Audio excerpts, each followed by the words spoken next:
Welcome back, everybody. We're here gathered to talk about The Wedding People. It is this awesome new book that I just read. I believe it's new.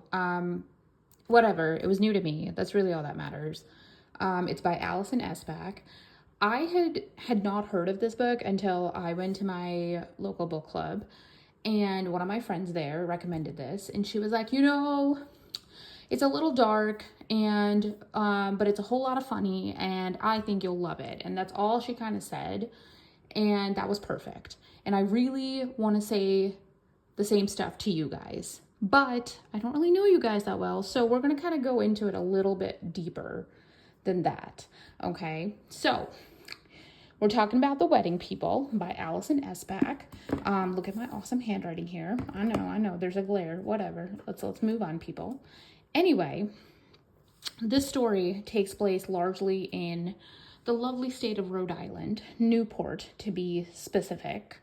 And our main character, Phoebe Stone, the story kind of starts when Phoebe Stone decides to check into the Grand Cornwall Inn in Rhode Island.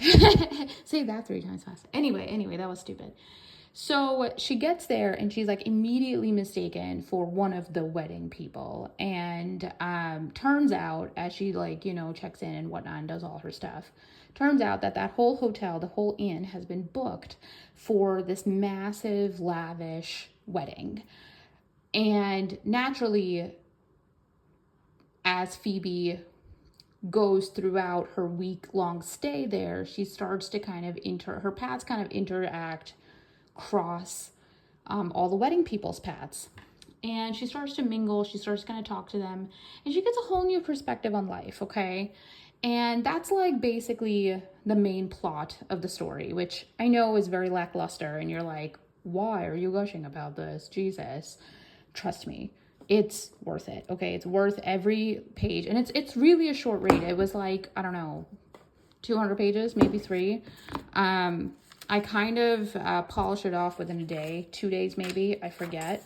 But anyway, before we get too deep in this review, let's talk about some triggers, okay?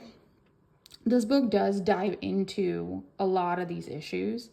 The biggest one that sticks out to me is suicide. So Phoebe, our main character, does show up at this lavish inn to have this one last hurrah. She just wants to splurge a little bit before she goes and offs herself, okay? So that's her main thing. However, throughout the various things that happen throughout the week, she kind of gets a new perspective, finds a new family, if you will. So it's very cozy, all right? But there's a lot of other things. So there's a lot of stuff that's driving her to take this very drastic solution, right, to her life.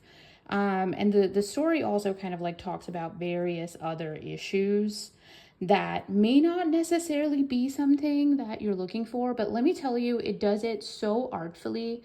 It does not really go into the raw parts of it really, but it definitely kind of touches on all of these things. So be aware of this, but I don't want you guys to be swayed, by this stuff is what I'm saying, all right? For example, story time side note, I stayed away from Stephen King for, decades, right? Because I was like, no, he's too scary for me. I've watched The Shining and that was terrifying. I had to sleep with the lights on for 3 whole months. It was terrible. But let me tell you, Stephen King, awesome writer. He's so much more than just scary books, He's so much bigger than that, and I should have given it a shot.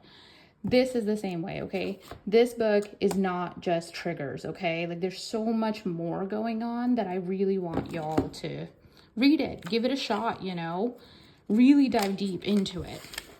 Now, a spoiler-free review of what this book really is. It's a funny, relatable, the funny parts are kind of dark, but it's worth it. Trust me. I laughed out loud. I cried because I was laughing so hard. I also cried for real because the book is just so tender, and it just touched me, her entire journey touched me. All the characters are so real, so relatable. she essentially starts to find this family, and which is honestly crowd favorite trope of mine, really. The book is well written. The whole story is well executed. There's various flashbacks that are artfully done. It is during the wedding week, so it does give off those vibes. So like, just be aware of it. I ultimately, when I was reading this, felt like it was a hug, like a warm, cozy sweater of a hug. Okay, that's what the vibes that I got from this book. And I really felt that this book does such a great job of just exploring the human condition of being a woman, you know? I wouldn't say that it's like super overly like feminine or just like very flamboyantly woman. However, you meet various different women throughout this book, and they're all going through their own lives. They're all at different stages. They're all experiencing different things like grief, death, whatever, miscarriages, menopause, you know, infertility, well, whatever you want to call it.